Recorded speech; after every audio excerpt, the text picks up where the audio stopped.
সকাল সকাল আপনাদের সঙ্গে একটা ভিডিও নিয়ে হাজির হলাম। আজকে আপনাদের সঙ্গে একটা কুচি দিয়া সালোয়ার কেটে দেখাবো এবং সেলাই করে দেখাবো। আসসালামু আলাইকুম। আশা করি আপনারা কেমন আছেন। আল্লাহর রহমতে আপনারা সবাই ভালো আছেন, আমিও ভালো আছি। আজকে আপনাদের সঙ্গে কিছু গুরুত্বপূর্ণ কথা আপনাদের সঙ্গে শেয়ার করব। কথাগুলো যদি ভালো লেগে থাকে তাহলে আপনারা আমার ভিডিওটা সম্পূর্ণ দেখুন। আর আমার ভিডিওটা যদি ভালো লাগে থাকে তাহলে আমার চ্যানেলটা সাবস্ক্রাইব করে দিবেন। আমার জীবনের কিছু সফলতার কথা শেয়ার করতেছি। আমি সবসময় সাধারণত দর্জির কাজই, টেলারি কাজই শুধু করি। আমার এত পরিমাণে টেলারি কাজ হয় যে আমি সংসার সামলায়ে করতে আমার অনেক কষ্ট হয়ে যায়, তবুও একটু করি সংসারের জন্য।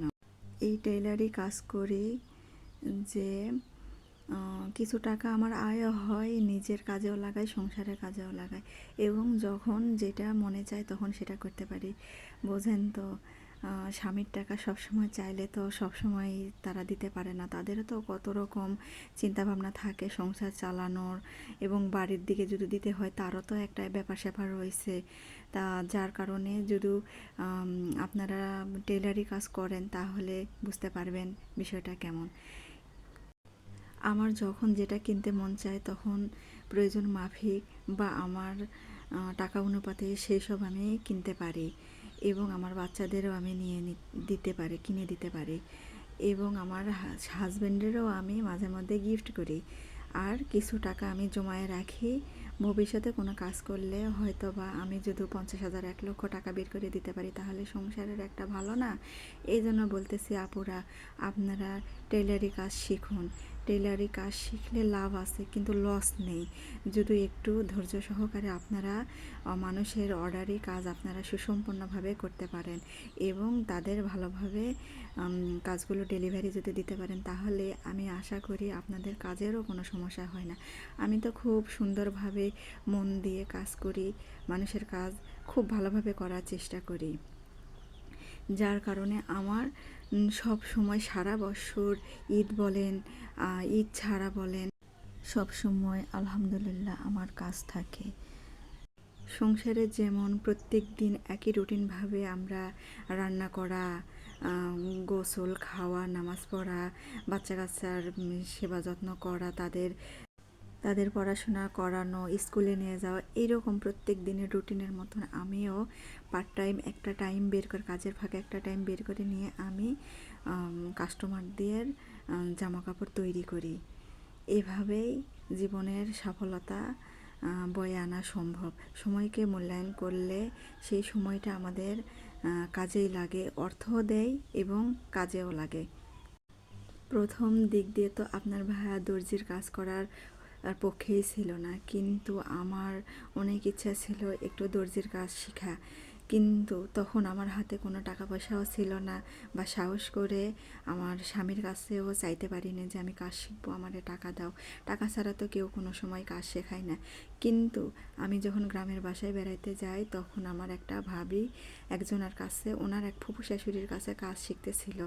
তখন আমি বলছি, ভাবি আমি কি আপনার সঙ্গে একটু ওনার কাছে কাজ শিখতে পারি? এতে ভাবি বলতেছে যে শিখুন, সমস্যা নেই, আমার সঙ্গে আসেন, চলেন, আমি ফুপুরে বলে আপনারাও কাজ শিখাই দেব। তখন ভয়েতে ভয়েতে গেছি। আমি ভাবছি যে সে আমার থেকে কোনো টাকা পয়সা চাবে নাকি, আমার কাছে তো কোনো টাকা পয়সা ছিল না, আমি কোথায় টাকা পাবো, আর আমার স্বামীও তো টাকা পয়সা দিবে না কাজ শেখানোর জন্য। তখন আমার ফুপু কোনো টাকা পয়সা চায়নি, মিথ্যা কথা বলবো না, সে আমারে কয়েকটা আইটেম এমনি শিখাই দিয়েছে।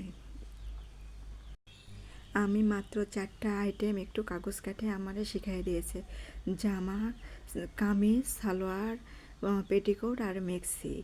এরপরে আমি আস্তে আস্তে প্রথম অবস্থায় মেশিন কিনে আমি শুধু নিজের কাপড় চোপড় বানাইতাম, তারপর আস্তে আস্তে একটা দুটো মানুষের অর্ডারই আসতো। খুব মন দিয়ে সেসব করার চেষ্টা করতাম যাতে যেন আমি নতুন অবস্থায় কারো কাপড় যেন নষ্ট না হয়, এই দিকে খুব লক্ষ্য রাখতাম।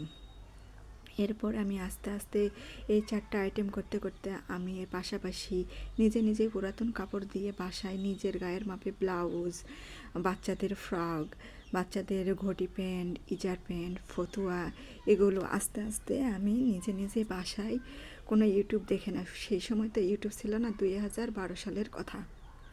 তখন আমি নিজে নিজে আমার বাচ্চার ফতুয়া, ইজার প্যান্ট এগুলো আমার পুরাতন ওড়না দিয়ে এগুলো বাসায় বানাইতাম এবং পাশাপাশি মানুষের 2-1টা অর্ডারই করতাম খুবই সামান্য কিছু টাকায়। আমার ইচ্ছা ছিল যে আমি আমার কাজটা আমার টাকার জন্য আমি করিনি, কিন্তু তবুও তারা কাজটা আমার কাছ থেকে করে নিত, যার কারণে সামান্য কিছু টাকা আমারে দিত, আমি তাতেই খুশি। কিন্তু আমার হাতটা আমি চালু করার জন্য এই কাজগুলো আমি ওই সময় করতাম। বাচ্চা আমার তখন ছোট, হয়তো 1.5 থেকে 2 বছর বয়স। এভাবে আমি আস্তে আস্তে আস্তে আস্তে এক সময় আমার কাছে অনেক রকম অর্ডারই আসে। আশপাশের গ্রাম থেকে অনেক দূরান্তর থেকে আমার কাছে সবাই কাজ নিয়ে আসে এবং কাজ আমার থেকে করে নেয়। এভাবে আমার সফলতা আমার জীবনে বয়ে এনেছি। এখন আমার সব সময় কাজ থাকে, আমার কাজের জন্য কোনো টেনশন করতে হয় না, আমি সব সময় কাজ করি। যে কাপড়গুলো আমি গোছাইতেছি এগুলো আমার অর্ডারই এই কাপড়, এগুলো আমি নিজে হাতে তৈরি করে এখন গুছিয়ে নিচ্ছি। আপনারাও খুব সুন্দরভাবে দর্জির কাজ শিখুন এবং সুন্দরভাবে করার চেষ্টা করেন, তাহলে দেখবেন আপনাদের হাতের কাজ কোনো দিন শেষ হবে না। এভাবে জীবনে সফলতা বয়ে আনা সম্ভব। আর আমার এই গল্পটা যদি আপনাদের ভালো লেগে থাকে তাহলে আমার চ্যানেলটা প্লিজ প্লিজ প্লিজ সাবস্ক্রাইব করে দিবেন। আমার অনেক দিনের আশা একটা ইউটিউব চ্যানেল খোলার। আমি জানি না আমার এটা কতদূর সাকসেস হবে, আপনারা যদি পাশে থাকেন ইনশাআল্লাহ নিশ্চয়ই হবে। আমার গল্পটা যদি আপনাদের ভালো লেগে থাকে তাহলে আপনারা আমারে কমেন্টে জানাবেন, তাহলে নতুন নতুন গল্প আপনাদের সঙ্গে আমি শেয়ার করব। এখানে আমার গল্পটা শেষ করলাম। আসসালামু আলাইকুম, আল্লাহ হাফেজ।